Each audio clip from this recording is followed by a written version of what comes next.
As if they don't have too much on their plates. The Kings of Combat Sports Podcast, John and Wade. They'll talk about the things they did that day. They'll analyze the work of Vince and Triple H. Rewind to SmackDown. Rewind to SmackDown. Rewind to SmackDown. Rewind to SmackDown. Rewind to SmackDown. Rewind to SmackDown. Rewind to SmackDown. Rewind to SmackDown. Welcome, everyone, to a special free edition of Rewind to SmackDown. I'm John Pollock, and Wei Ting is with me. The best way we sound is always free. Hello, Wei. Hello, John. A very special free hello. Usually, I people have to pay for me to say hello to you, but this well, is on a Friday night, you do. So, welcome all that are tuning in. This is our regular Friday night tradition for members of the Post Wrestling Café. So, if you enjoy our voices for another night of the week, do head on over to postwrestlingcafe.com, where right off the top, headline news. I think one of our top rewind-aways, at least for me personally. I really loved this week's show. A really in-depth historical look at season 1 of The Ultimate Fighter.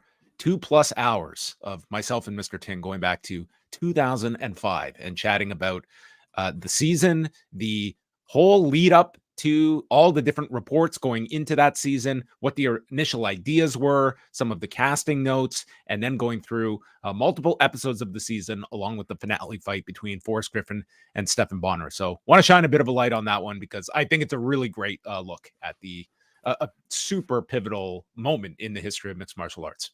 And I would say in combat sports, John, I mean, it gave rise to, I think, it's an entity that right now is certainly a partnership with the WWE for the past, almost 2 decades.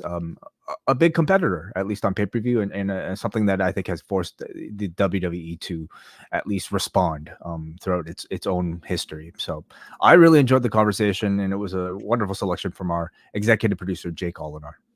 All right, so you can go check that out at postwrestlingcafe.com. Also coming up later tonight on the Cafe will be a final battle review with Kate from Montreal and John Cena. So we have not seen the show. I did see 0 Hour, but we will not be chatting about the ROH pay-per-view. That will be coming up late tonight. Then we've got Collision Course Saturday with Kate and John. And then Sunday, I'll have a UFC 296 review with Eric Marcotte live at 11 a.m. here on the YouTube channel. Sunday night, the NWA podcast will cap off the weekend with Andrew, Nate, and Chris Ely. So lots of stuff to look forward to. A super busy day in professional wrestling and MMA for that matter. We have a lot of news to get into.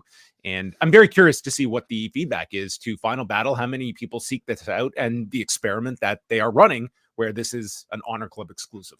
Certainly. I believe there are 14 matches on this card, maybe even more since that I last checked. So Cena and Kate will have a lot to go through tonight. So they might just bleed right into Collision Course when they finish their review of Final Battle. It might take all morning and evening to get there. But join them after you are done listening to this. We're doing this for free because we have that show on the Post Wrestling Cafe. So I assume by the time we're done this, they'll be up and running over at postwrestlingcafe.com. All right, without further ado, let us dive into the news. I want to start off with the passing of Osamu Kido, who was a fixture within Japanese professional wrestling going all the way back to the late 60s when he debuted for the JWA and then leaving when Inoki did and was part of that very first day roster of New Japan Pro Wrestling on March the 6th of 1972. He was on the undercard where Inoki faced Karl Gotch in the main event at Oda Ward City Gymnasium, which is still where they always hold the anniversary card each and every year up until the present. So he was just part of the fabric of New Japan throughout the 70s. Him and Tatsumi Fujinami, they traveled together over to Germany, and Kido was very much under the mentorship of Karl Gotch. He went to train with him in Florida and then returned to New Japan. That was sort of his excursion. And then when the UWF got going, it was sort of at the prompting of Gotch that Kido decided to break away from New Japan and go to this upstart, which included the likes of like Fujiwara and Nobuhiko Takada. And of course, you had Akira Maeda. And when the UWF folded, a lot of the big stars came back to New Japan, and you did sort of the promotion versus promotion angle. Kido was involved in that, but he's probably not the most famous match of Kido's career, but it was one that he was kind of caught in the middle of. And that's a very famous match from November of 1987. It was a 6-man tag where Kido was teaming with Maeda. It was a 6-man tag, and what was happening was that Riki Choshu was applying the Sasori Gatame, the Scorpion Deathlock, onto Kido. And as he's basically doing the move, he's putting the legs through. And before he's wrapping him around and turning, in comes Akira Maeda, who blasts Choshu with a kick to the face, breaking his orbital bone. Very legitimate spot here. And they did get the match like kind of back on track to get a finish, but this was a huge scandal in Japan. It was a very ugly moment in professional wrestling, that here was a guy that was essentially defenseless, that did not know this was coming, and gets his orbital bone shattered. And I think this would play so much differently today. Like, this person would probably be just scorned by the wrestling public for such a heinous action. But in this era of professional wrestling in Japan, it gave Maeda the rep as like this dangerous shooter. And so when he would not accept this punishment, he left, and he was part of, they relaunched the UWF, built it around Maeda. And this scene was kind of like his shooter rep that he got, as here is somebody that got in this controlled environment that we thought of as pro wrestling. Here's a guy that is not just playing by the rules of professional wrestling. So it actually kind of enhanced his image, even if it was a pretty deplorable action that is really hard to applaud. But this was, it was Osamu Kido, who was kind of just the third man there in the midst of this thing between Maeda and Choshu. But so for the second go around of the UWF, Kido does not leave New Japan. He stays with the company, and he's, again, a fixture in a lot of the tournaments each year, both the precursor to the G1 and for the World Tag League. He participated in some of the formal G1s in the mid-90s. His last one was in 2000, and then retired in 2001. And he would come back over the next decade in sporadic matches for Big Mouth Loud. He did an All Japan match, an Inoki Genome Federation match. But his post-wrestling legacy was as one of the coaches in the dojo, and he was training a lot of sort of that next generation, like Wataru Inoue was involved there, Ryusuke Taguchi, Kenzo Suzuki.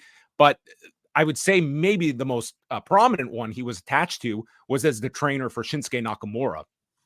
And he was sort of, this is when Yuji Nagata was one of the coaches, but was really not hands-on with Nakamura. Like, Kido was his specific trainer. He was there in the corner for him when Nakamura debuted in 2002. And they saw Nakamura as, like, this is at the time of the whole crossover to MMA. And Nakamura was one of the guys thrown into some of these fights and actually came out of it ahead of things and kind of got like a good rep for himself. And you look at the MMA crossovers, Nakamura was not one of those guys who got kind of tarnished by it. He actually like elevated his legacy from it. But Nakamura talked about Kido at length in his book that came out a number of years ago. So yeah, I'm sure an awful loss for Nakamura as well. But Kido had quietly been battling cancer for a number of years. So he was 73 years of age. So our condolences to him. But it was, just a fixture in Japanese wrestling going back decades and decades. A story that just broke tonight was Liv Morgan, who was arrested on Thursday evening in Sumter County in Florida after it was spotted that she was driving erratically, and a county sheriff's deputy noticed that she was like going between the lines on the road. And when she was pulled over, the sheriff detected marijuana odor and found marijuana inside of a bag inside of her car, along with a vape pen that had a substance that they tested for marijuana as well. So she is facing possession charges of a synthetic cannabinoid, possession of marijuana, and possession of drug equipment. So she was arrested Thursday night. She was let out on a $3,000 bond, and PW Insiders reporting that she will be arraigned on these charges on February the 12th. So this was, not a good look, I would say, for Liv Morgan. I would say I have smoked to your heart's content. Don't get into a vehicle. Like, we've just been through many of these cases. Like, obviously this is a smaller version of it, but the principle is the same. I think substances behind the wheel of a car, I think we could all learn from that greatly. Certainly. Yeah. Really unfortunate. And I think as competitive as this industry is, and as few spots that are available for women in this company, it's something like this could be detrimental completely to her career. And so, let's see what happens here. Yeah, WWE has not commented on it yet. Again, the story the news only broke this evening. I mean, the arrest happened 24 hours ago, but it was just coming out just over the last few hours. Another story that came out Friday evening is an update from Kenny Omega, who posted a photo from a hospital bed noting that he is out indefinitely. He posted a message essentially saying, I cannot sugarcoat this, and he has been putting off this pain for as long as he could, and obviously very serious here. Fightful Sean Ross Sapp had posted a report that apparently he has been diagnosed with diverticulitis, which is obviously nothing to mess with, a very, very serious ailment. And I mean, he wrestled last week against Ethan Page in Montreal, and then we saw him on Wednesday during the non-wrestling segment with Jericho, Starks, and Big Bill. Conventional wisdom would state that I don't think that World's End match is going to be happening at the end of the month. I mean, diverticulitis, like this could be months that he is out. Nor does it need to. I mean, does the guy need to rush any sort of comeback to take part in a Golden Jets match? I mean, really.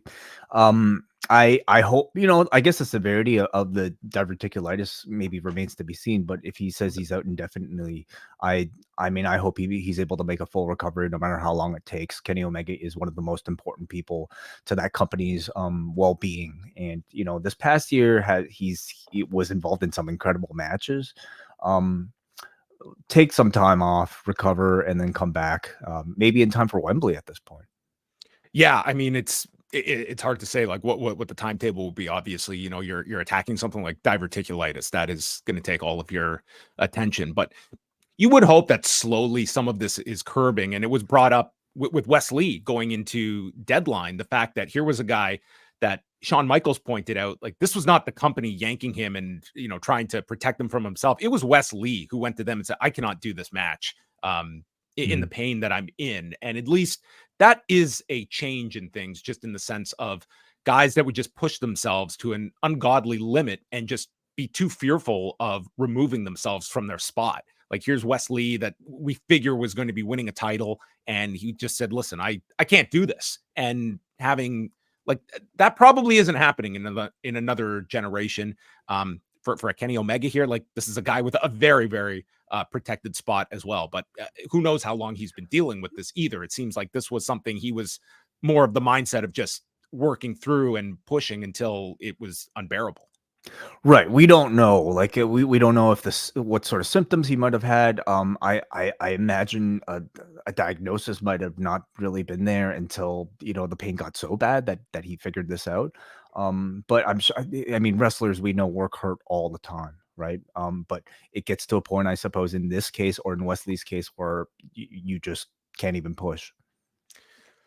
We go on over to Japan, and there was an announcement of the formation of United Japan Pro Wrestling. These are 9 companies that are all getting together. New Japan, All Japan, Noah, DDT, Stardom, Tokyo Joshi Pro, Gambar, Big Japan, and Dragon Gate, all coming together with this from the announcement. Without an industry-wide group of professional wrestling in Japan, the unprecedented crisis of the COVID-19 pandemic made it all the more clear that there was a need to consolidate and express accurate information and best operating practices between promotions, as well as to communicate effectively with national and municipal governments. In a bid to better anticipate and adapt to societal changes in the future, 9 Japanese promotions at the forefront of pro wrestling in the country will be part of a collective industry group. The members of the group will maintain their individual business identities and competition in the marketplace, but the group will provide a space to discuss issues that concern the industry at large and to exchange information with an interest in maintaining its growth. The formation of the group will be marked by an event on May the 6th, 2024 in Nippon Budokan under the banner of United Japan Pro Wrestling. So this is the closest we've got to like the United Nations of professional wrestling coming together. And this is like the intel of all these Japanese companies that will work together, and we will put together a show on May the 6th together. I I love the idea. I love the fact that it's happening. I mean, it sounds like it's happening sort of out of a necessity as the industry in Japan is still somewhat recovering, due to the devastation of the pandemic. I also wonder how much this is kind of being spurred on by the growing strength of the North American promotions. I mean, WWE as always has been a global leader, but now with AEW taking up so much of the international wrestling audience's attention, is there more pressure for Japanese promotions, New Japan included, to band together to provide a united power? I hate to maybe use such political terms, but It's a great point that I didn't give a whole lot of thought to, but when you see over the past month, when you have names like Okada and Julia being rumored of interest, like I'm certain that there is something to that as well. Of like at the end of the day, like Cyber Agent owns Noah and DDT, and you have Bushi Road as well as behind New Japan. It's not like these are just like mom and pop groups that are just strict. Like granted, this is not the size of of an Endeavor, a TKO, for instance, but you have to imagine that's on their radar. Of are we slowly becoming a feeder system where even an Okada is not even someone that is like this was always in Japan. They did not have the fear of a Masawa leaving or a Kobashi leaving. It was this idea that they will always like our national stars. They will always be loyal to their home company. They are not going to be leaving. Foreigners will come and go, but we have our stalwarts, and the world's changing. And now a WWE, they may be very interested in an Okada or a Julia, and conversely, AEW. Are we going to be happy that Okada is signed elsewhere and we get him 3 times a year as opposed to being our Antonio Inoki that Gedo has booked him as? What do you think this does to perhaps, maybe at this point, colder discussions of, a WWE wanting to get into the Japanese wrestling scene? I think that Japan is a really tough market to come in if you're a foreign owned company. I think that their best bet would simply be to look at the talent that they're interested in. I don't know what benefits them to try and they've obviously had interest at different points over their history, and not even all that long ago where they were looking at the idea of like buying a company in Japan. But like to what end? Like was NXT UK that successful of an endeavor, and what money was put into that? Like NXT Europe just remains this idea that at some point I'm sure they will address. But I mean, we've gone now an entire year. There's not going to be any NXT Europe in 2023. Remains to be seen in 2024. But I don't know if that would be my interest, is like creating these.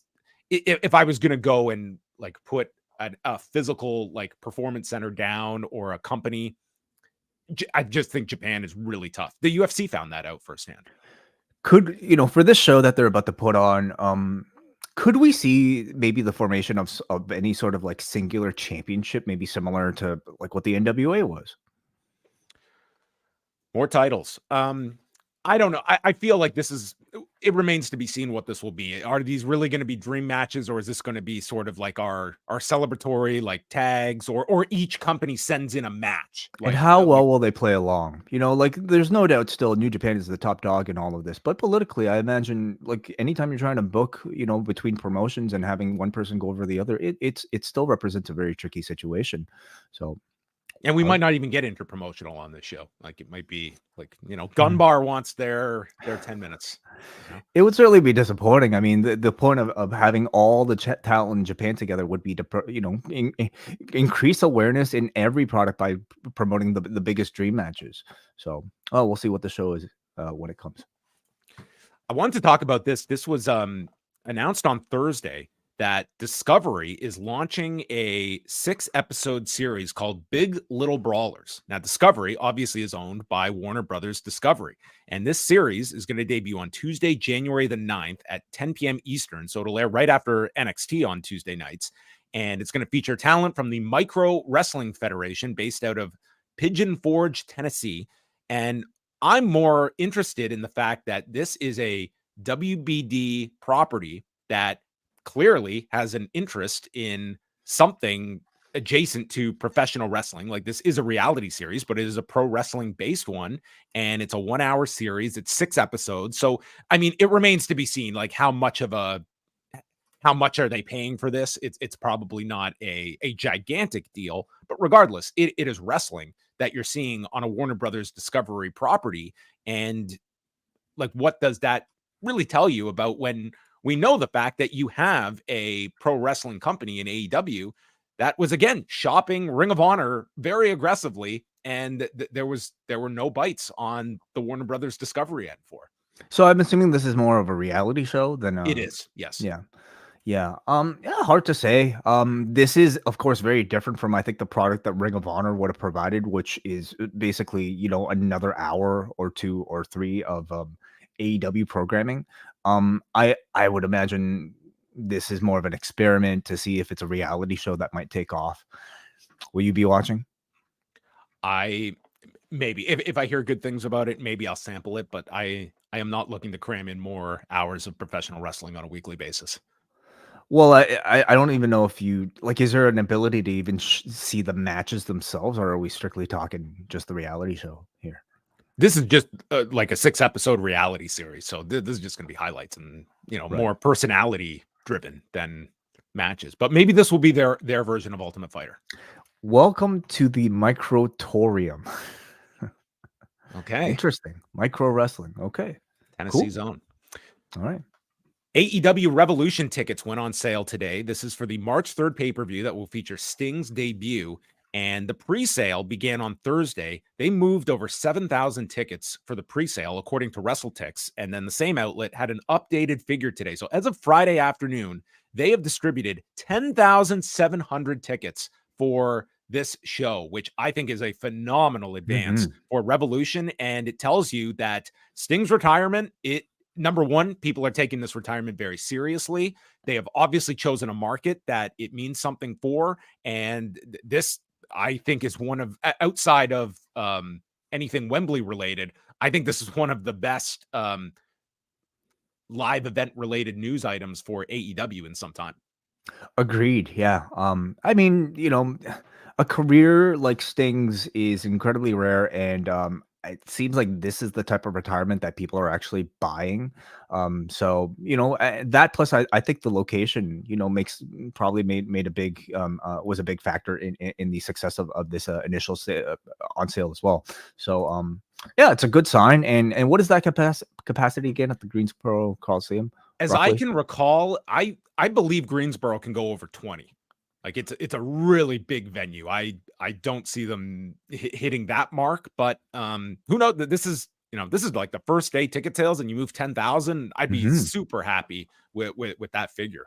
So that's a great start for this retirement, and I think it's a given that that's the main event that everything is built around, and it'll be very interesting to see how the lead up is handled, and once that starts to take shape in a couple of weeks. It almost seems kind of rare that, like, in wrestling, you have this much warning ahead of time that somebody's going to retire. I mean, often retirements just simply are forced because of injury, or people might decide, the day before that they're going to retire. Like, you never got the or you win the Ring Card Girl of the Year award and you announce your retirement at the World MMA Awards, like Brittany Palmer did on Thursday night. She's retiring. Wow. Well, she's had quite the long career. Really. 16 years. That's amazing. Wow. Yes, I know. She was with the WEC originally, and then came to the UFC when WEC was absorbed. And she's been there as long as like any of the fighters, probably longer than pretty much what fighters are having 16-year careers. It's a very small number. And the pressure to keep that appearance up for that long, I'm sure was a lot of hard work. So, I mean, not to say she might not be, keeping up appearances beyond retired Ring Card Girl life, but maybe a bit less pressure. So congratulations to her. That's really nice. Moving on to Dynamite ratings. The Winter Is Coming show did 845,000 viewers, 0.30 in the demo. So this was their highest 18 to 49 number since October 17th. They also had a big boost in 18 to 34. It was up 41% this week. And after several weeks where NXT, they even beat AEW a couple of weeks in the 18 to 34 demo, but they've been battling very close. And this week, Dynamite more than doubled NXT from Tuesday night in the 18 to 34 demo. So very strong for Dynamite in that sense.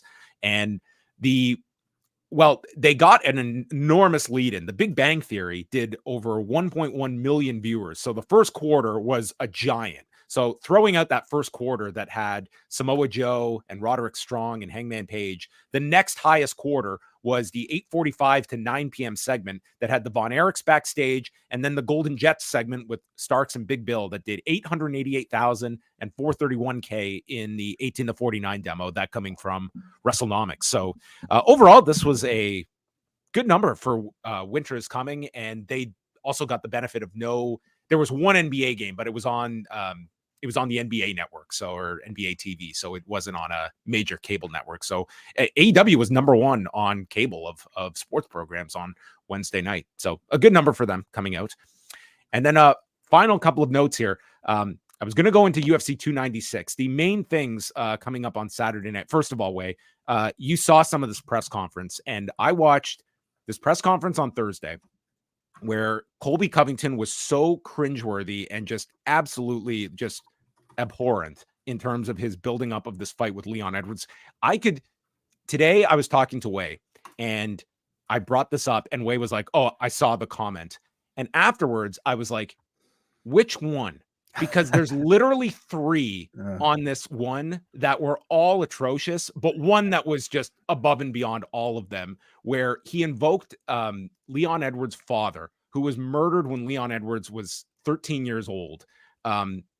Listen, there are people that will just, they love any of this kind of trash talk. There is no line, but it's just, I'm sorry. And then tonight they did another press conference to build up all their cards for next year. And you've got Sean Strickland up there dropping the F word. And I'm not talking about the traditional F word, the F word I'm not going to state here. And I'm just thinking to myself, there was a time in professional wrestling that I would be absolutely mortified if my parents walked in and this was on television. I was genuinely embarrassed about some of what I was watching. And that's never been the case in my life of MMA. People don't like the violence. They don't like certain aspects of MMA. And that to me is something I'm more than willing to defend why I enjoy this. This kind of shit from the UFC, I would be mortified if I was watching this and my wife came in and it's this culture that has permeated itself. It's just more and more. And hearing this stuff just uttered so we had in these 2 press conferences, a guy making light and making jokes about a guy being a pedophile, about his dead father, about I'm going to beat you worse than your father did when you were a kid. And then Sean Strickland dropping the F word and then doing it again moments later. Not even he caught himself and felt oh boy, I shouldn't have said that. It was just, I don't know, man. Maybe I just sound old, but it's this is so bottom barrel that I don't know. If you get entertainment out of this, I definitely question your taste. Well, I mean, when I saw it, I think these clips, the first thing that really came to mind was Jerry Springer. It's not all that That's different. what these press conferences are. They're a total circus sideshow that I don't even know if I'd want to participate in, to be quite honest. At they're the same not there time for media. They're there to just it's a clown show to sell the pay-per-view. And granted, there's fans that love this shit. But it's totally so that's Jerry Springer. But John, isn't that the bottom line? And isn't that the sort of kind of sad state of what combat sports has kind of fostered? We talked a lot about this on the Ultimate Fighter discussion on Rewind Away, with the show essentially being written around Chris Lieben and the dude who pees on his roommate's bed as almost just kind of a form of bullying. And the fight game tends to reward this sort of behavior, right? So at the same time as I saw a lot of these clips, I saw a lot of outrage. I also saw a lot of people commenting that they're suddenly interested in seeing this guy get beaten up. we're talking about it right now. So I wasn't even aware of the fight prior to this. Ultimately, how much punishment is anybody going to get when, Oh, that's it. Like, there's none. There's not going to be any punishment for this. I'm not even advocating that, like, but there is like a certain for whatever audience I think you turn on to this. I think over time there's also an audience you turn off from this, and I do feel that like over time that there is a vibe of the MMA culture that I think really does like shun a certain part of the audience as well, of how it has shifted, and that comes from the top down. Like for instance, like this is somewhat connected. In other words, not. I talked about the World MMA Awards, and those were on Thursday night. And these awards, they're voted on by the fans. And one of the categories is leading man of the year. And it's pretty much the person who's the front facing figure of a given promotion. And this year of all years, like Dana White is voted the leading man of the year. I was like, this man started off his year with a video slapping his wife on camera. And like we've talked about it, like he has more than just completely distanced himself from this. But I mean, he wins a fan vote. Like this is our leading man. And I think even after this press conference, you heard people chanting for Colby right afterwards. Dude, they were chanting USA after he made the father joke. Like it's again, I'm not denying that there's an audience for this. I'm definitely not it. But I'm sure that there are people that agree and also disagree with me. It's a beautiful, beautiful sport, but I don't really myself ever find that I want to be associated with, a lot of the sort of audience. And it's not fair to be able to blanket MMA fans as this one thing, but no, but there is a section of them that are right. Like but it's a product that caters directly to them, and I think is making money off of them. So again, it's awful. Some of the things that I think are being said in the name of fight promotion. But at the same time, I don't see like Dana White probably, being too upset about it, especially when he's the opposite. Like he is, I am the guy that is not going to censor. Like that is the part of the UFC culture of absolutely. But anyway, that's coming up on Saturday night. It's Leon Edwards and Colby Covington for the welterweight championship. And Covington has not fought since March of last year when he fought Jorge Masvidal.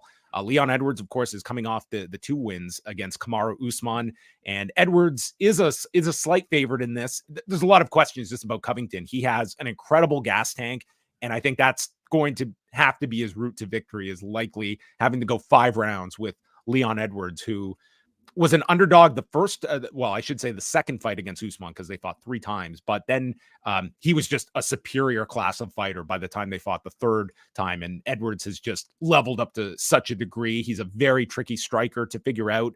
And with Covington, I really don't see him wrestling Edwards, but he's got incredible conditioning. But what does nearly 2 years away, what impact is that going to have on Colby Covington? And then the other title fight is Alexandre Pantoja, who's defending the flyweight title for the first time against Brandon Royval. And these two fought 2 years ago, and Pantoja just kind of ragdolled him on the ground, secured his back, and choked him out. It was a pretty dominant performance from Pantoja. So he should be the favorite in this fight.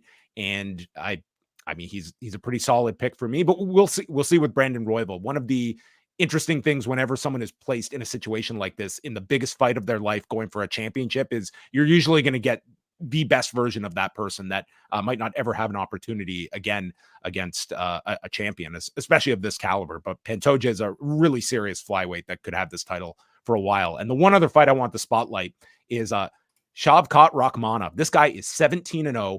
All 17 have been finishes, and he's taking on Stephen Wonderboy Thompson. And this is a huge test for Stephen Thompson, who is 40 years old. He'll be 41 in February. And dude, Stephen Thompson is not a pushover, but everyone looks at Rakhmonov as just a killer at 170 pounds.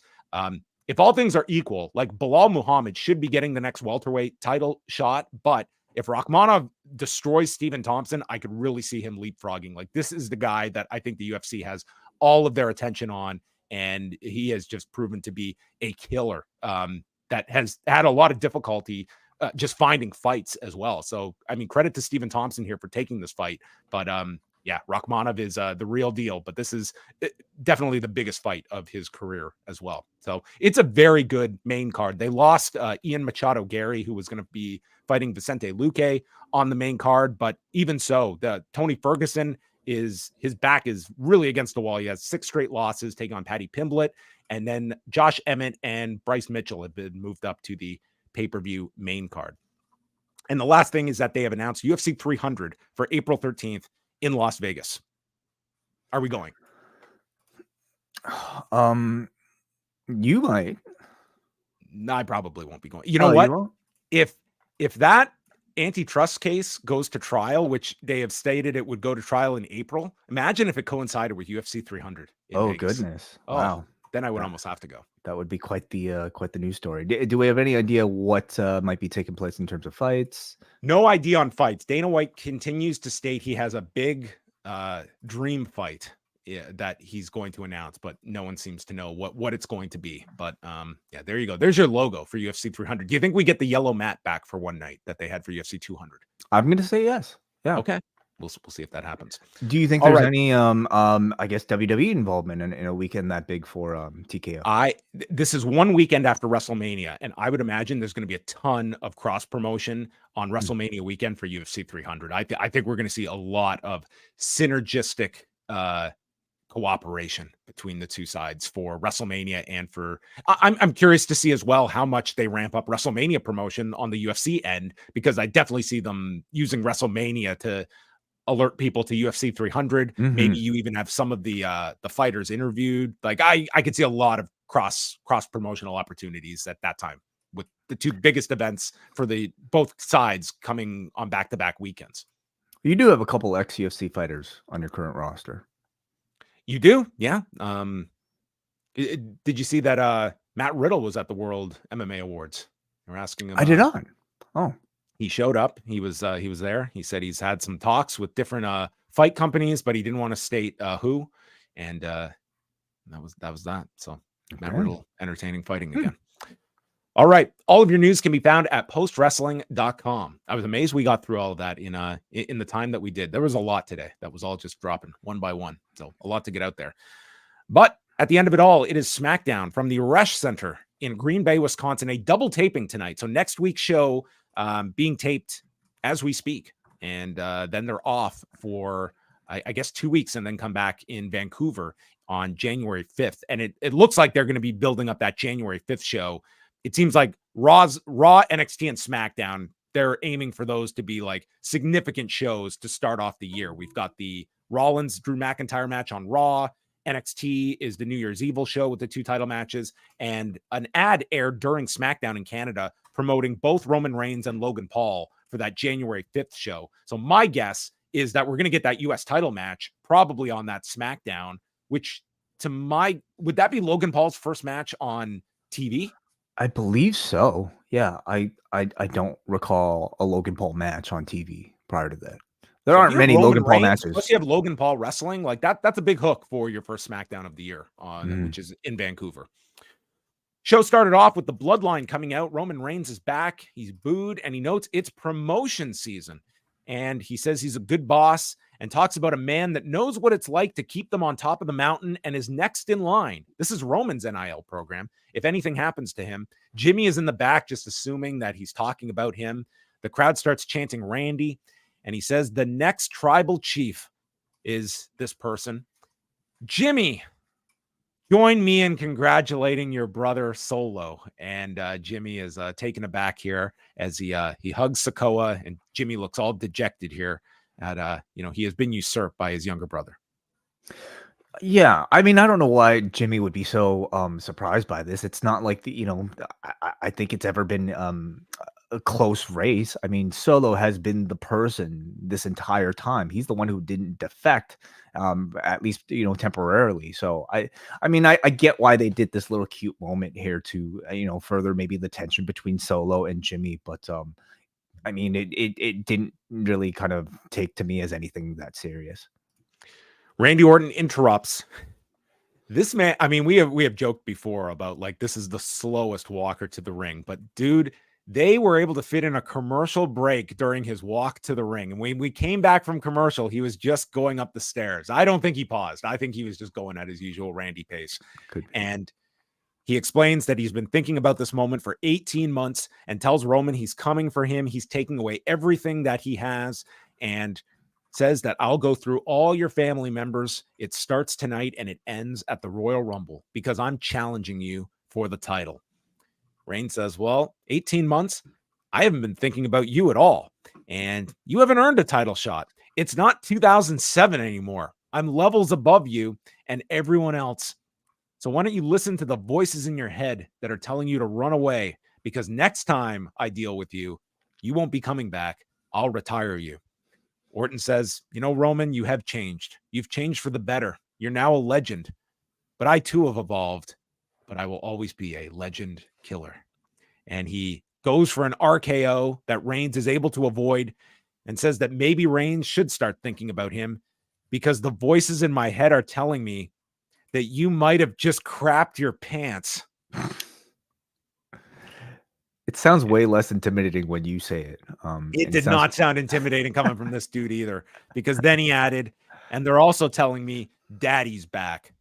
Based on this verbiage, I thought Vince was back because he took a shit. This crowd did respond really well to both of those lines, though, John, you know, and they just arrived after the UFC press conference. That's it. Yeah, this is more their pace. I think they're still we're all still very much in love with a returning Randy Orton right now. It feels like for the past several years, these crowds certainly aren't turning on him. They're really embracing him as this himself a legendary figure and somebody that just seems to be incredibly well liked despite whatever comes out of his mouth. And I don't even think today was all that bad. You know, I think this is a tough period for any Roman Reigns opponent. You know, we're heading towards WrestleMania, and I don't think anybody can buy Roman losing the championship, even if it's at an event as big as the Royal Rumble. But Orton feels fresh enough and he is hot enough right now that I think he can withstand whatever apathy might come from the timing of this match. Crowds are really into him. You have the revenge story. And in this segment, they made him look like, you know, somebody who is more than, I think, worthy of a challenger. They had Roman basically sell fear for him. And it's kind of rare to see Roman in that state. So as one of Roman's last stopgaps before Mania, I think it has the potential to be a strong program.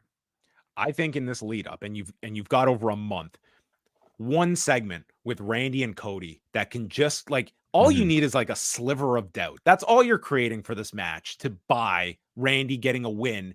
And if you plant that seed in people that like Randy and Cody would be like this very interesting direction. Like deep down, you're not getting that at WrestleMania, but just plant that seed. That's all you need to really grab an audience and at least give them that sliver of doubt that you want to create in this. I think Randy's the perfect opponent for the Rumble. I think that's a great idea. I think I would go a step further and you know, do something to build that possibility of a Randy versus Cody WrestleMania main event even more. No one is going to want to see that match more than Reigns versus Cody. I mean, that's like 2 years in the making at this point.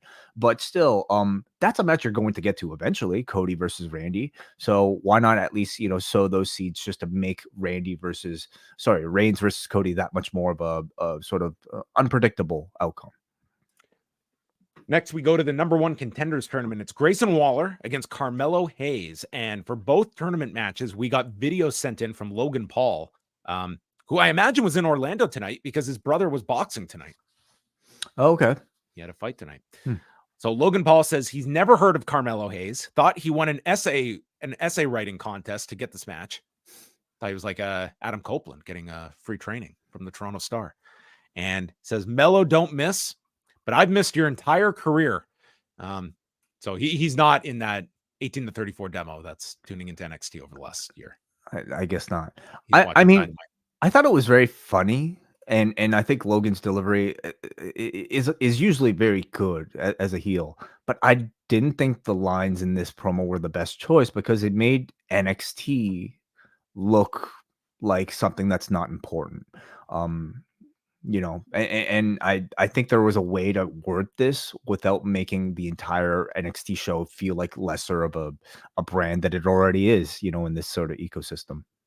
Yeah, especially if at the end of this whole tournament, Hayes is not getting something on Logan Paul. Like, I'm not expecting him to win this tournament, and I'm certainly not expecting even if he were to beat this guy. But anyway, I had the same feeling as you. Like, because, it's one thing to state it to you or I or anyone that's following NXT, but this is 2 million plus people. The ones that are not watching NXT, they're probably in a similar boat closer to Logan Paul than they are the announcers who are touting Carmelo Hayes. Like, for many of them, they don't know Carmelo Hayes, or maybe they know him by name, but there's plenty of people watching this that might be seeing Carmelo Hayes for the first time. They've done a great job over the past year of trying to convince the audience that NXT isn't just the minor leagues. Or if it is the minor leagues, it's a very close minor league, just a step, just a notch beneath Raw or SmackDown. And I think, unfortunately, a promo like this makes it seem like it's a bit more of a further down step than it is. So Waller tried a lot of interesting stuff in this match. He had a cravat applied, landing knees, and then it was Hayes with the fadeaway off the ropes with Waller draped. And then there's a leapfrog out of the corner by Hayes into a double stomp, and that leads to a rolling flatliner by Waller for a 2 count after Hayes landed, tweaking his knee. And Waller does this spot where he's on the second turnbuckle and rolls forward, and it's like the play of the day, but he does a somersault coming down. Very cool looking maneuver that he did, that even Graves didn't have a name to call it here, but a cool spot that he pulled off here. And then there's a springboard DDT by Hayes. Waller then rolls into the ring, into the first 48, which is a code breaker, and Hayes hits the nothing but net and pins Waller in 13 minutes and 22 seconds. So I will say, at least after that Logan Paul segment, the guy won. And I would have really questioned why you would have put Hayes in this if he was not at minimum getting 1 win in this tournament. Like, this would not have served any purpose to me. Well, given the Owens injury, I wonder if he'll go even further than that, John. It's possible. Like, they do have that written in. It just seems like Logan and Owens seems like a natural, but they could go with Hayes. It's not crazy.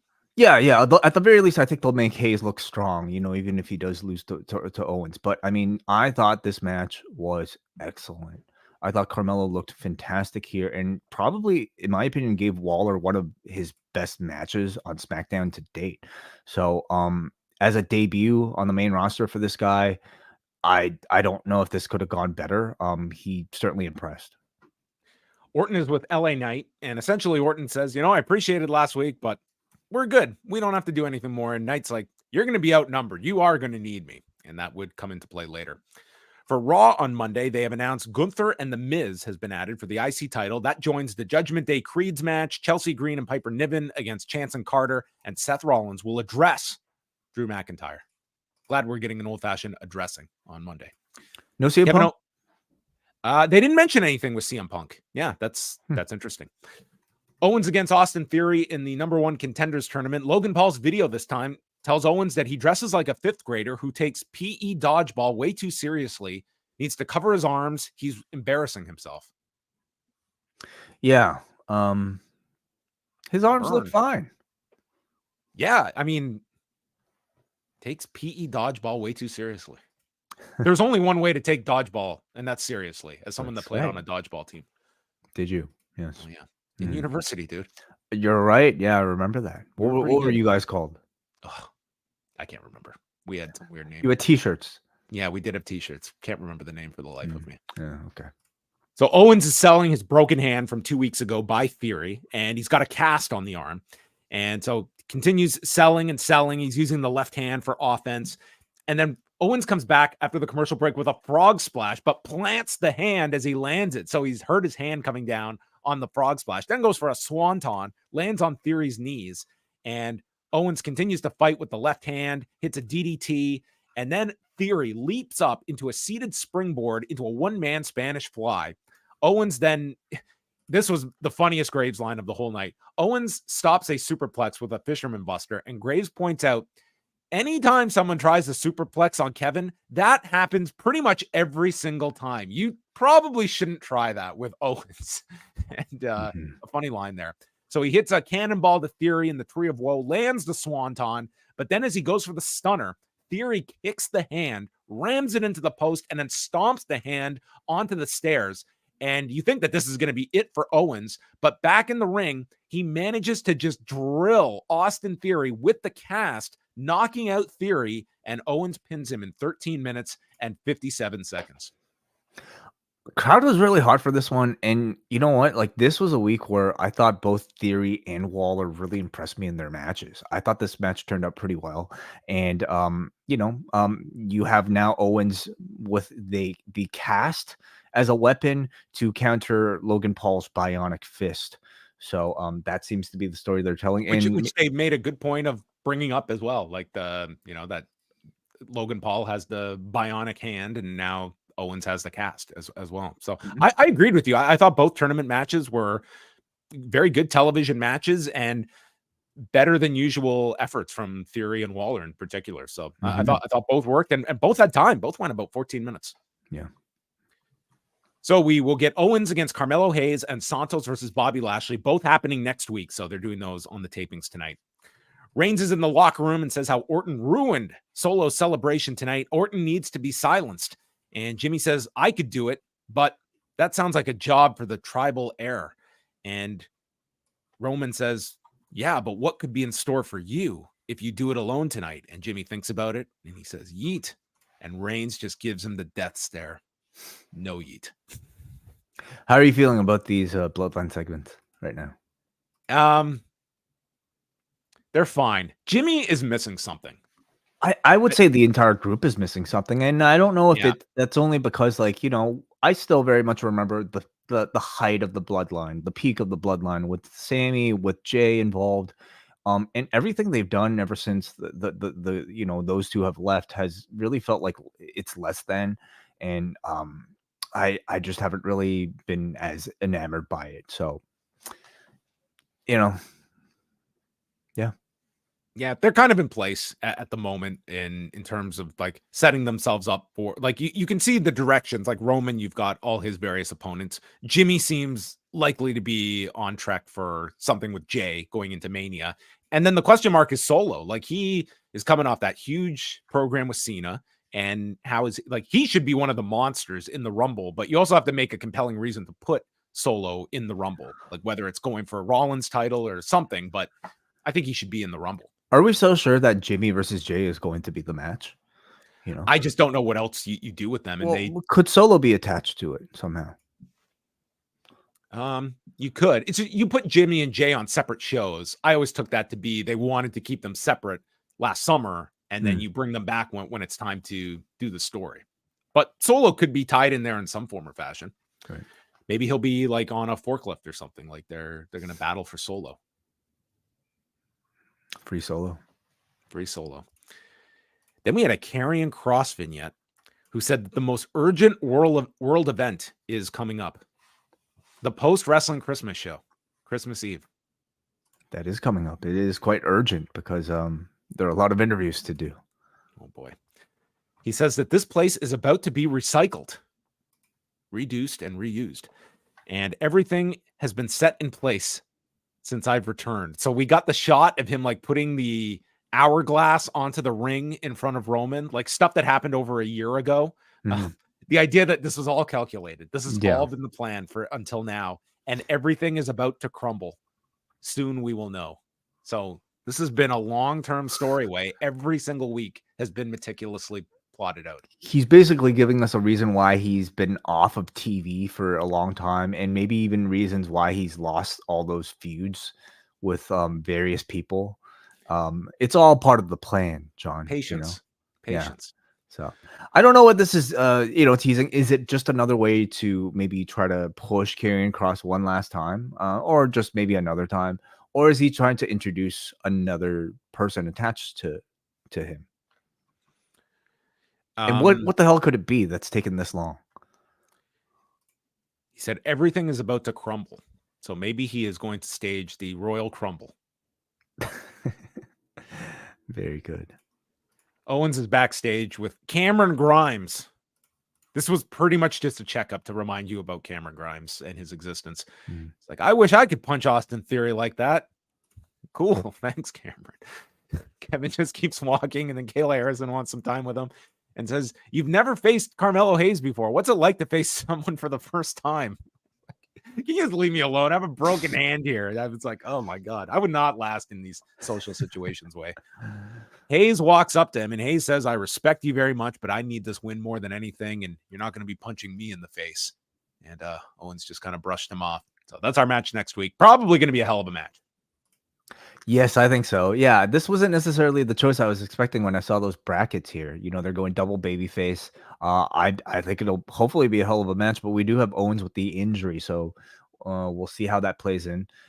I don't expect him to win with the cast for this match, but I also expect Hayes to have a really close match and a good showing. But ultimately, I think Owens is going to be the person who wins. And then they show the clip from last week of Asuka and Charlotte Flair. This was the move that aired during the commercial break that we didn't get to see. So it's a superplex spot where it looked like Asuka slipped and then Charlotte just bounced off the ropes and her legs got caught. Really ugly fall here. And they stated on the broadcast she's going to be out for 9 months with a knee injury, which is brutal. Totally brutal. Yeah. It's never a good time to get injured, especially for something that sounds that severe. But WrestleMania season prior to the Rumble is probably like the most heartbreaking time, I would say, probably for a performer. I also wonder if this has forced them to change any bigger plans, heading into, I would say, or coming out of War Games, I should say. There seemed to be a real possibility of a 4 horsewoman reunion tease to oppose, the rest of Damage Control, and I wonder if all that's different now. Well, look what we saw in the very next segment. It was the Damage Control vignette, and they, at least tonight, they scrapped any teases of dissension with Bayley. It was like they are all on the same page now, and we kind of just reverted back to just they're all this united front, and they all. First of all, the subtitles have now jumped ship to SmackDown. They are now free agents, and they can go on both shows. The subtitles, as Kairi Sane and Io Sky and Asuka can now all communicate to us. And Dakota Kai is referred to as the mastermind, and they're going to hold all the gold, where Bayley said that the Kabuki Warriors are going to go for the tag titles, while she is going to enter the Royal Rumble and take Rhea Ripley's title. So they have just set up a whole bunch of directions here for Damage Control, but it's all of them on the same page here. So, you can always go back to the tease of Bayley getting ousted, but this felt like a real 180 from what they've been building for what has felt like months of Bayley being on the outs. It did, yeah. And I expect them to go back to it and maybe even tease it throughout, this sort of temporary, united front of Damage Control. But at the moment, it did feel like a bit of a change in direction. I thought the video was a really good idea. In execution, it felt a little too mustache, twirly, maybe for my taste, complete with these sort of unnecessary lingering close-ups of their evil laughing at the end. But maybe that's kind of part of the, I don't know, corny charm of a pro wrestling heel faction like this. But it was very welcome. We finally have sort of we know the goal of the group, and Bayley's goal is to hold every women's championship in the WWE. I like it. You're basically getting the Kabuki Warriors now as a united tag team with their own mission. Bayley on a mission to win the Rumble and face Rhea Ripley. So I like this reset, but I can't help but wonder if this was maybe a change as a result of whatever happened to Charlotte in some way. I'm sure it threw a monkey wrench into things, but yeah, that's terrible. 9 months. They didn't state what the injury is, but you'd think 9 months, that tells you surgery and probably tore, whether it was ACL, obviously 9 months, that's typically the timetable you get for something like that. So very unfortunate for her, and just seemed like a total freak thing that was pretty much out of her control there. It was just like a slip, and she just had the just terrible fall, awful luck. Who do you think this maybe frees up for? Because we all assume Charlotte would have had a spot at WrestleMania. Who do you think what opponent would this have freed up if you had to guess? I don't know where, because it didn't make a whole lot of there wasn't like that obvious direction for Charlotte beyond something like, reuniting with Bayley and Becky, because they'd already teased the Becky thing at War Games that they could have had them together. I mean, it was like that was certainly, I think a lot of people were looking at the idea of like teasing that and what's the status of Mercedes. Like, I don't know if that's so quick to do for a Mania thing, but that's, I don't know what it frees up. Like, at least for tonight, like you could see probably like they are at least inserting like Michin more into that babyface spot that's been opened up, but that was just for this week. Yeah, it wouldn't be a WrestleMania thing. Like it's hard for for me. Like on Raw, I think Rhea versus Becky still feels like very much a destination. On the SmackDown side of things, it's a lot harder to predict. Kabuki Warriors against Zelina, Vega, and Michin. Vega and Michin attack them from behind during the break, and then we start during the commercial. Vega hit a hammerlock DDT and a 619 before taking a spinning back fist. Crowd was really out of it during this match. They had to battle with them, but then they kind of picked up when Kyrie lifted up Vega and hit an Alabama slam onto the desk, and then Michin boots Sane off the apron. Michin connects with a Pele kick to Asuka, and Kai gets onto the apron, distracting the referee, which allows Bayley to shove Michin off the top, and Sane is tagged, hits the insane elbow, pinning Michin in 6 minutes and 13 seconds. So that should qualify the Kabuki Warriors as the #1 contenders for Monday's winner. Pretty much all you need, right? I mean, honestly, Michin and Zelina probably could qualify after losing this match too. So I don't think it matters so much. I was happy to see the Kabuki Warriors return. I'll be very satisfied if we're given, at least a tag match if there's every other week. And I also think that they're probably very likely candidates to win the championships. So sorry, Katana Chance and Kaden Carter, although they could have a short run and win it from, be the ones to pass it to the Kabuki Warriors as well. That to me actually seems like a pretty attractive matchup. Jimmy is very concerned about what's going on with his fate. Roman Reigns is off talking, and he's with Solo and says, "You'd tell me if something was going to happen to me, right?" And Solo just looks at him. "I'm your brother." As if he's not attacked a brother before. Yeah. So not good news for Jimmy here. This is, I don't know. Santos did a video. The U.S. titles was within his grasp, but taken away by Ray. Well, he's no longer around. He won't let anyone get in his way, and he's never faced Bobby Lashley one-on-one. Bobby is all about appearances, but none of that matters, as Bobby will never want to show his ugly face on SmackDown when I'm done with him. He's not an ugly man at all. He's very attractive. He's going to rearrange his face next week. That's after the fight. Yes, okay. I thought this was a really well produced video. It made Santos really look cool, Lashley responded with the Street Profits in the locker room. He says Logan Paul can't beat him, and the Street Profits just kind of echoed this statement. Not much. So it seems like without Santos now, without Ray being around, is the LWO pretty much done?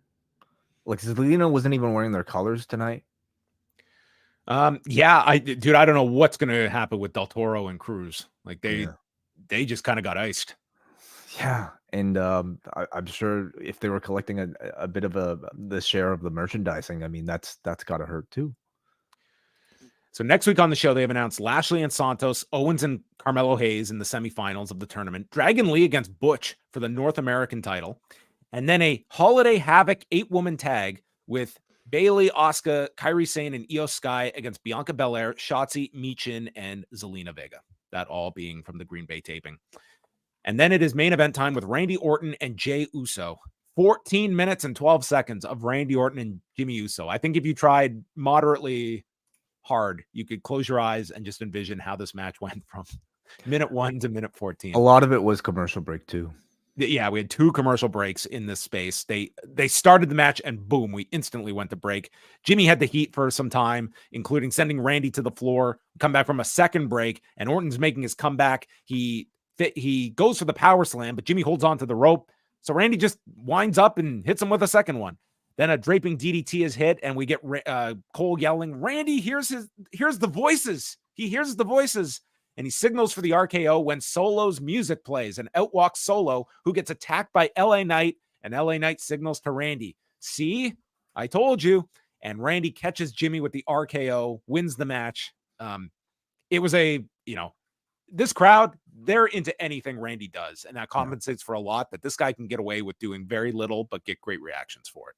Yeah, I mean, in recent years, we've largely seen Randy Orton in tag team matches with like RK Bro or who else was it? Anyway, maybe that was mainly it. And in a tag team setting, when he just kind of intermittently comes in, gets the hot tag, delivers the RKO, I think he's actually great. I don't like him as much in these sort of single settings on TV, especially because it's just. You know what you're getting. Like fundamentally, it's very strong, but it's not at all spectacular outside of the occasional big RKO spot. But like you said, John, it doesn't really matter. Like these crowds love him. I don't love watching these matches on TV, and even a week in from his return, I'm already sort of feeling like I'm You've hit okay. Randy fatigue. A little bit, yeah. Like I'm brought back to 2007, a little bit here. But again, doesn't matter, but because these crowds love him. So it's like 9:51. So we're getting a bunch of stuff after this. Dude, when it was 9:35 and this match was beginning, I was like, there's no way these two are going to the end of the show. There's just no way. So Reigns comes out attacking LA Knight on the floor. Loud chants for Randy. And Reigns enters the ring and they start fighting. When Jimmy joins in on the attack, LA Knight returns, and then Sikoa is in. So it's a 3-on-2 advantage for the Bloodline when we hear AJ Styles music play. And they look at the front at the entrance, but he pops up onto the apron, which Graves yells, he came from the WWE universe. Like he came out of a portal here in Green Bay. And AJ, buddy's looking ripped here. Hits a phenomenal forearm onto Roman, and then the baby faces, or so we think, clear the ring, and then AJ takes out LA Knight, and he exits the ring, passes by the Bloodline, and that's how the show ends. So it's the idea AJ came here for revenge on the Bloodline, but he also took out LA Knight for whatever reason. It's intriguing, like we're left with a little bit of a mystery about why AJ attacked LA Knight. We know why he attacked the Bloodline. They're the ones who took him up. But what interaction had he had with LA Knight even prior to this? I'm sure they're going to go to some clip of some interaction between them, but please don't ask me. Look at Randy's jaw on the floor at the reaction. Is he shocked at the attack on LA Knight, or the fact that this guy got on like the Randy Orton regimen? He's looking at his abs, I think, and maybe thinking, how did you do that at your age? Oh, hail Randy. AJ's back. Probably my best impression, right, AJ? I love your AJ Styles. Number one with a bullet. Yeah. So there you go. SmackDown. They've pretty much told you what the big program is going to be for the Rumble over the next 5-6 weeks, and AJ's back. I'm very happy. I'm very happy to see AJ back. I think SmackDown has needed, a bit of that star power. We're getting it with Randy Orton. We're getting it with AJ Styles. But if we're comparing to Raw right now, SmackDown lately has still certainly has felt lacking, I would say. You have so many hot programs right now. You got CM Punk on Raw, with Seth Rollins cutting. Don't think AJ and CM Punk are going to be exchanging pleasantries. Well, they might be, that might be a program sooner or later. Yeah. You have no idea. Maybe. Anyway, like comparing to Raw this week, I mean, we had just spectacular segments with Seth Rollins and CM Punk. Drew McIntyre's on fire. Even Becky and Nia was really strong. I don't think any of the segments tonight on SmackDown really kind of touched that level of, spectacle. You had two very, actually surprisingly good tournament matches between Grayson Waller, Austin Theory, Kevin Owens, and I'm forgetting the other name, but that was strong. Main event was, Randy Orton's incredibly over. I didn't think the match was that great. But SmackDown to me is a little bit lacking compared to Raw right now. Yes. So next week are kind of our Christmas week finales. We'll get new episodes next week, and then it's Monday's Raw on Christmas night. They haven't officially stated it's going to be a best of, but that's what's expected. NXT taped 2 shows this past week, so they're going to have tape shows the next 2 Tuesdays, and it looks like we probably won't have a new Raw or a new SmackDown Christmas week. I'm like, thank the heavens. Thank the Lord. Oh my Thank goodness. you, Nick. Thank you, Ari. who do we thank for having at least 2 nights off, possibly? We took a look at the inventory, and we think that Christmas week we need less tonnage. Tonnage. Very good.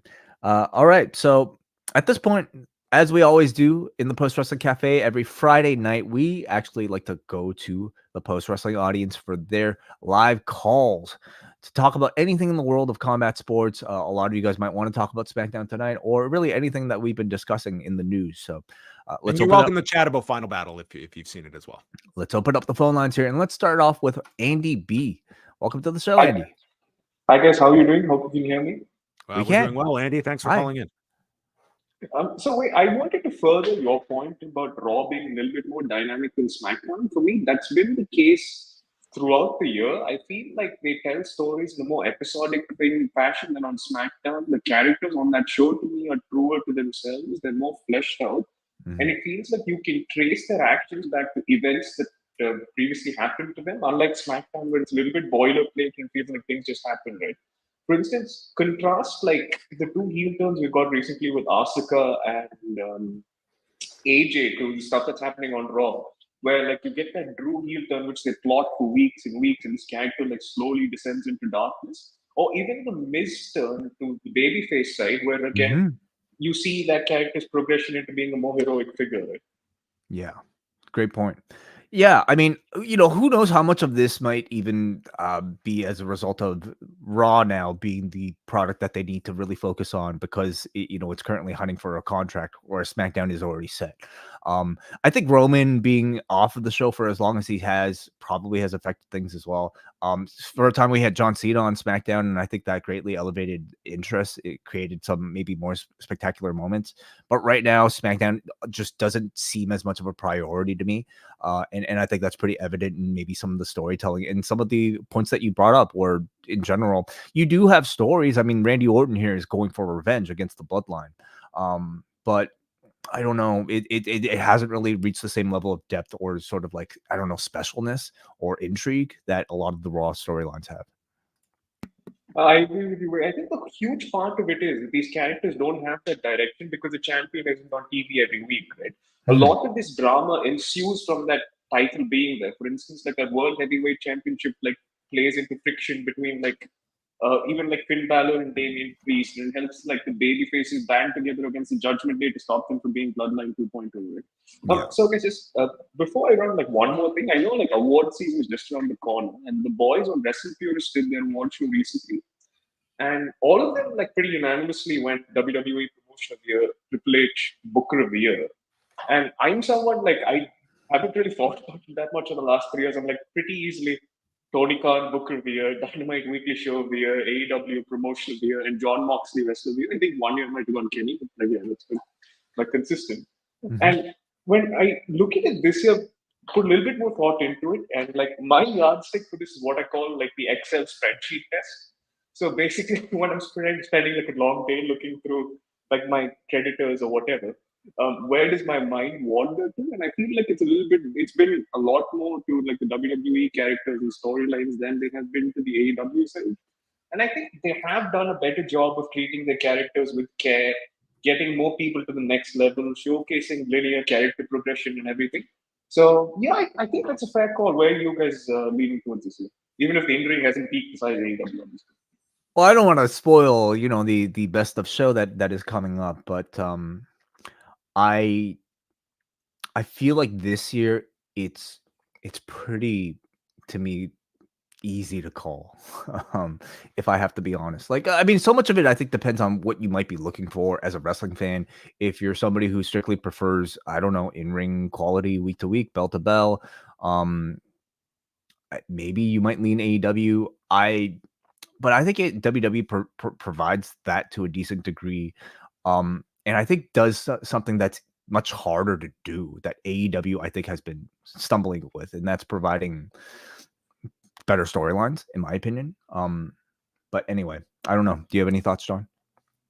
I think that this is going to be a very positive year for WWE, and all the metrics would back it up. So I think that is where a lot of people are going to lean this year. But I think it's somewhat overdrawn about like where AEW is in the conversation of things. But it's an interesting discussion when you look at like the booking and to Way's point of kind of what you are looking to get out of each episode. Like it is different lenses that you view things like match quality wise. There's no way a Dynamite could get by on what we saw tonight from a SmackDown, for instance. Like there are different expectations as well that you're going to have minimum one like really solid kick-ass match that I think you're not necessarily expected on SmackDown, that you get a main event like Orton and Jimmy Uso, and it's a perfectly acceptable match, but it is different standards, I feel. Thank you very much, Andy, for the call. Let's go up next to Brian. Welcome to the show, Brian. Hey, John Way. Thanks again for this big review here. The end of it really reminded me of MJF's line about jolly old Saint Nick, but that's good to know. And SmackDown really flew by for me, which tells me I enjoyed Sorry, it. what was the line? You're talking about like, thanks Nick for the night off for Raw, and like, oh yes. But okay, but whatever. SmackDown really flew by for me, which tells me I enjoyed it overall. So you watched this over ROH? I did. Yeah, I was thinking about watching Final Battle. But I don't know, just like there's so much wrestling out there. It's like either watching SmackDown, this show, and Rampage afterwards, or Final Battle. Right. And so it's just a gut decision. I mean, subscribing to Honor Club for just one single month to watch it is definitely a possibility, but I don't know. Would you have been more or less likely to have got it if it was just a one-time pay-per-view purchase like past shows, or was this just a show that it just didn't have your interest like past shows? Yeah, because those past pay-per-view shows, they've had more build-up than this and more attention to them than this. I have ordered those past standalone pay-per-views and have even attended one. This one just seemed very slapped together, despite the presence of that BCC versus FTR and Briscoe match. That match just ended. I'm not going to give out the result, but I'm looking at highlights right now, and it looked crazy. So good to it know. just ended now. It wasn't even the main event, so the main event hasn't even gone into the ring yet. No, that's a long show. I'm sure it's going to be another 4-hour pay-per-view, but I'm following along to John Cena's report on the site, and also an online friend watching the show, so I'll see how things go. But again, subscribing for one single month to Honor Club to watch the replay, not a bad idea. And I think a lot of it might be like reactions like the one I just had, like buzz and word of mouth about how the quality of the show afterwards. I could see, even if there's not that much interest going into the show, coming out of the show, if there's that sort of buzz, like a lot of former ROH pay-per-views have had, that might get a surge in signups as well. Absolutely. I did see some of 0 Hour before SmackDown started, and had Brian Keith versus Jack Cartwheel, which was a lot of fun. That was also good. And the Daniel Garcia Blake Christian match was really good right as afterwards. Yeah. And it seems like they're putting some attention on Brian Keith. He's going to be on Collision tomorrow against Orange Cassidy. And okay, they added that. Yeah, that's an interesting match. And they put him over. Dude, Jack Cartwheel was here in Toronto on Thursday night doing a ladder match with Gringo Loco, and then 24 hours later, he's in Garland, Texas on the 0 Hour. So that's a hell of a travel day for him. Good to know that indie standouts are still going strong all these years later. But I've no problem talking about ROH. I want to talk about that anyway. But with SmackDown, Damage Control looking strong even after losing War Games, even if that's a temporary thing. That's pretty cool to see for me. And I thought the tournament matches were good. And I thought Carmelo Hayes made a much better impression here than he did when he appeared on Raw, which felt like forever ago, but may have been this year. I don't even remember that, but okay. Yeah, it was part of title, it's part of the Rollins Balor feud. Oh, yes. Yeah. Right. Yeah. He just came in just kind of as a fanboy for Rollins, facing Finn Balor for like the second time and losing for the second time to him. But that's all that. And also just putting it out there, great Rewind Away this week. Just a wealth of knowledge on that podcast.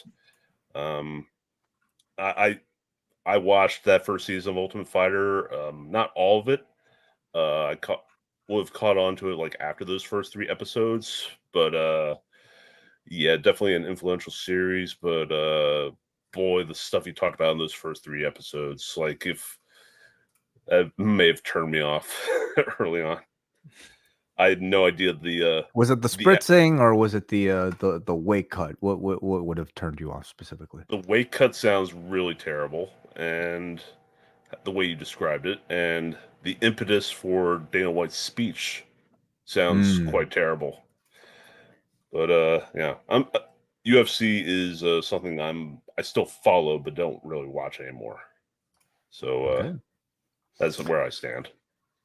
Well, thanks for checking out the show, Brian. We appreciate it. No problem. Thank you, guys. Thanks, Brian. All right. Have a great week. Let's go up next to Muggin. Welcome, Muggin. Welcome to another episode of Tribal Masterpiece Theater. Tribal Masterpiece Theater. Yep. Okay. So what'd you think about Roman's big return tonight? The wheels in Jimmy's head better start turning. Yeah. Because Jimmy compared to Jay has not gone through the ringer like Jay has over the 3 years of being the right hand man.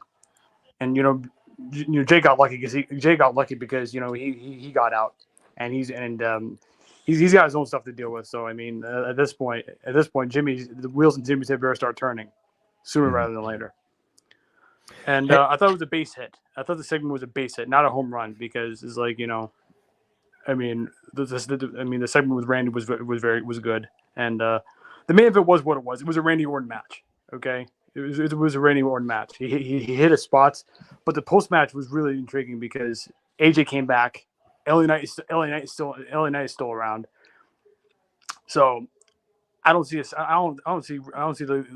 end game for the Royal Rumble to be Orton and Reigns 1-on-1. I think it's gonna be. I think it's good. I think with AJ being back and LA Knight being still sticking around, I smell a 4-way. Possible. Would you take all 3 of those guys out of the Rumble for that match? Either. Well, I mean, if you think about it, or they could do it both. Yeah, double duty. I could see them doing double duty because take Brock for example. He worked Lashley in St. Louis and then he wound up entering the Royal Rumble himself. So it can happen. It depends on. And Brock's another name that should likely be in the Rumble. You would assume. Yep. Yeah. It has been a few months since SummerSlam. It has been a few months. So I could see AJ, LA, and Randy doing double duty potentially. What do you see for damage control and everything coming off of the Charlotte injury? Okay. Before I get to that, I'm thinking about somebody else right now. It's Bianca, because. For months I had brainstormed a potential program with Bianca and Charlotte, and with Charlotte being on the shelf for 9 months and skipping WrestleMania. That could have been the direction that they could have gone. Like they had kind of the link between them. It's one option that they could have. There wasn't a clear path, I would say, for either. But you figure both would have been in pretty strong roles for one of the nights. Bianca hanging the last horsewoman on her wall is going to have to wait. And because of that, they're gonna have to expedite whatever's going on with Bayley and company, because I was paying very close attention to that vignette, and Bayley calling Dakota Kai the mastermind. Yep, that's got to be by design. That has to be by design, because we all know that she's gonna get the green light, and when that happens. Shit's gonna hit the fan. She's been back for a long time, hasn't she? But she didn't do anything physical, right? But man, it's a long time to be on TV, in a cast or in a brace and not it's been over a year, right? That they've formed, so year plus. Yeah. Well, hopefully it's soon. Yeah, it's got to be soon, and because of that. I don't know what's going to happen in the holiday street fight, because I know this is a holiday episode of SmackDown that they're taping. It doesn't feel filler to me. There's a lot of things that's happening. And going down the rest of the show, Melo Waller was good, as well as Owens and Theory. The two tournament matches were lengthy. They were very good. And next week should be good as well with Owens and Melo. That's gonna be killer. And to finish what I was saying about the damage control, Bayley needs motivation to win the Royal Rumble. and her getting ousted is going to be the thing that she needs to win the whole thing. Or they could just pull like the Batista in 05 thing where where she wins the Royal Rumble and she dangles the carrot of which way she's going to go, because I do not see her versus Rhea for Philadelphia, because that's Becky's. That's Becky's. And going also, it sucks that Kenny Omega got hurt as well, because he has diverticulitis and he's going to be skipping Long Island. So, and then on top of that, it pulls a rug out for Ricky Starks, because once again, a high profile match has been snatched underneath his feet by circumstance. So does Jericho get a replacement, or they have Jericho goes it alone? He wins the tag titles, and he has a singles match with MJF for both sets of tag titles. That's just speaking of the Ring of Honor tag titles. The whole situation is so murky, because Cole's still on the shelf. And speaking of ROH, my only excuse to watch Final Battle is the main event, and which I don't know if it's started yet, because I want to see Billy Starks become champion. I think it's about to start. I believe that's up next. So Okay. Enjoy the main event, Muggan, and thanks as always for the call. Thank you, guys. I'm going to talk to Keaton. I'm going to talk to Keaton soon when it's done. Perfect. Yes, please do that right now at postwrestlingcafe.com as soon as the pay-per-view ends. Let's go up next finally to Hansi. Welcome to the show, Hansi. Hey, what's going on? I'll say I went to the Impact pay-per-view last week. It was pretty good. I feel like I was wondering how they're. Cause I've been to Santino's gym for another show. I was wondering how they're gonna fit for a pay-per-view, but it actually was intimate enough where the audience actually amplified it with even the limited crowd there, right? And then also the wrestlers were talking a lot of shit to the audience, and I think it came off the pay-per-view well, I guess. I don't know, but I had a blast. I met a bunch of people there. I met Trinity. I had to pay for a picture with her, you know what I mean? I don't know when I'm gonna meet her again and all that. I basically shout out Mike Bailey. And I said, what's it called? I heard you on Post Wrestling, whatever. He's like, oh, okay, cool, whatever. Dude, he's the nicest guy on the planet, Mike Bailey. I talked to Trent Seven a little bit about him signing with Impact, and everyone was cool. I was going to Impact shows because after the show, everyone's just chilling, and no one's getting out of control. So no one has to be kicked out or anything like that. And the wrestlers are just chilling, and you can just approach them respectfully, and they're always just cool to talk to, basically. I'm glad you had a good time. How was the main event? I did not get a chance to see it with Zack Sabre Jr. and Josh Alexander against the Machine Guns. That match was really I think all the tag matches on the show from the males, I thought they were all the match of the night. But I personally would go with Mike Bailey and Trent Seven against the Rascals. That's my match of the night. I thought that one was really it was because again I went to the pay-per-view that came in the summer, right?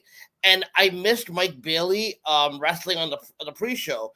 Then when I went to the tapings, Mike Bailey was in a match with Crazy Steve that lasted 3 seconds. So I was like, I'm never gonna see a full Mike Bailey match. But I actually saw one, and he was again it was a cool surprise. I don't think anyone suspected that Trent would show up, whatever. And when they announced that he was going to sign with the company, he got a standing ovation and everything like that. It was a pretty cool event.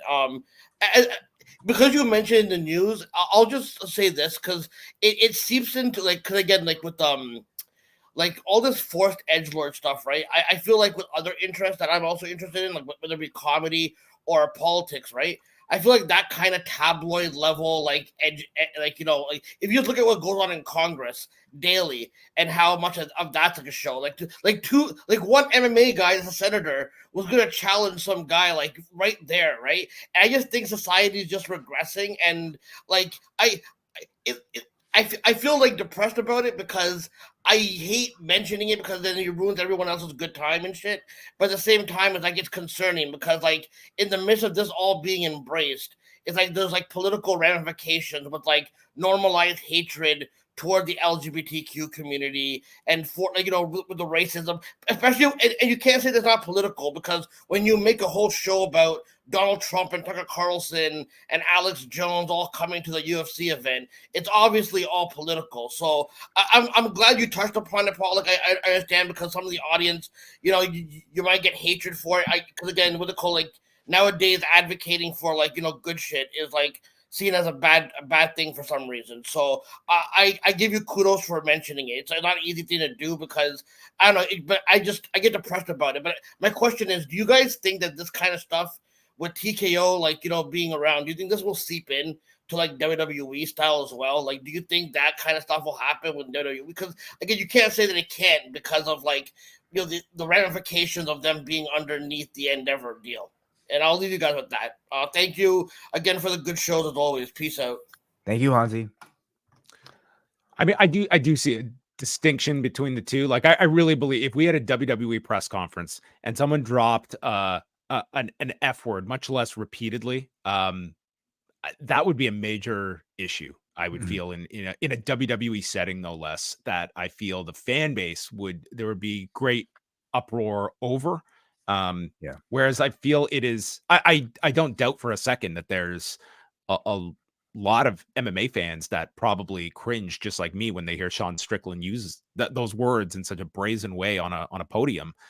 But I think it comes from the top down that Dana has made it clear we don't police language, and there will be you almost say like is just complete ignorance of, not ignorance, but total you know, hear no evil, see no evil. We just allow everyone. Are you encouraging this or not? But this is not going to be a story in MMA. It's almost part of the fabric. As far as, you know, TKO or Ari Emanuel is concerned, I mean, as long as these companies are making money and sucking the money out of their specific demographics, I don't think he gives a shit. You know, it's only at the point where maybe a comment might like seep into the mainstream and might actually start to affect business that he might pay attention. But I mean, look at how successful the UFC has been up until this point, playing exactly to that demographic. How successful the WWE is, you know, playing to its demographic. I have a feeling he's just going to let these, you know, companies run as they have been, you know, cater to the Trump fans, you know, and make the money off of them. Whereas WWE, I think, has largely stayed away from that entirely, and, you know, seems to be more catering itself towards maybe more of an apolitical, you know, sort of I don't know, group. So you know what Dana White told Tucker Carlson this week? What's that? He was doing the media rounds. He said, if you're a real patriot, you would be drinking gallons and gallons of Bud Light, who just coincidentally have signed a 9-figure sponsorship deal with the UFC.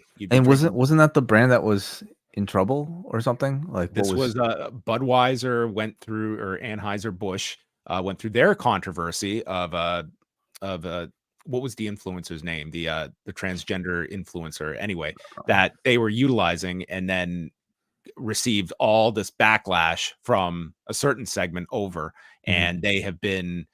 This is when like Kid Rock like shot up Bud Light beer, so like they've been through their own kind of a PR crisis, and now you like piggyback with like the UFC, and like don't think for a second like there isn't some strategy here of jumping on with a promotion that is considered like the anti-woke sport. And like UFC has kind of, I'm not saying they own that market, but they certainly populate in that area of sport. So what's Dana's justification for being a patriot and drinking Bud Light? What's he saying? He said the word. I don't know. I don't know what makes you a patriot drinking Bud Light. I mean, okay. I think like, you know, Bud Light. If your life depended on it, are you reaching for a Bud Light? I don't know. Are you a Bud Light fan? I don't want to insult anyone who enjoys Bud Light. There's really options out there. I don't know if Bud Light's in your top 50. Right.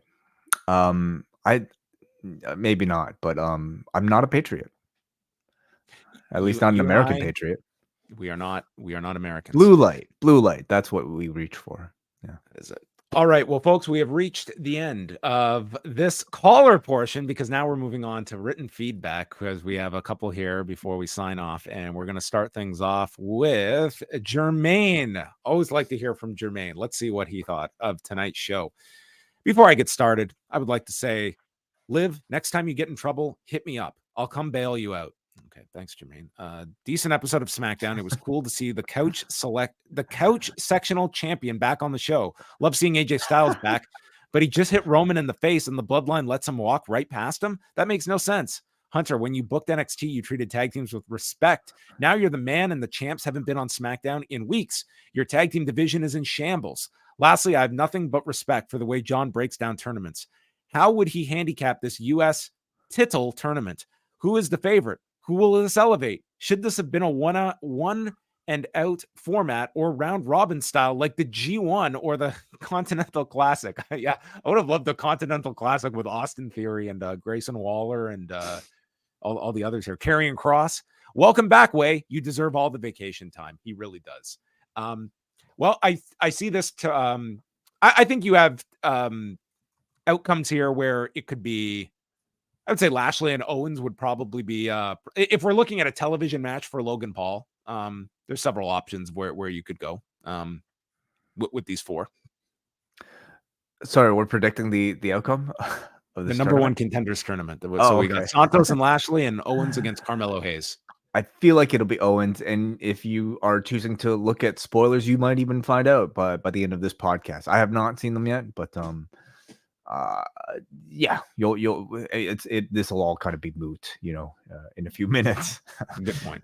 Let's go up next to Manny from Pacoima, who ends things off. He says, I went to GCW's Highest in the Room 2 last Saturday for the debut of Andrade.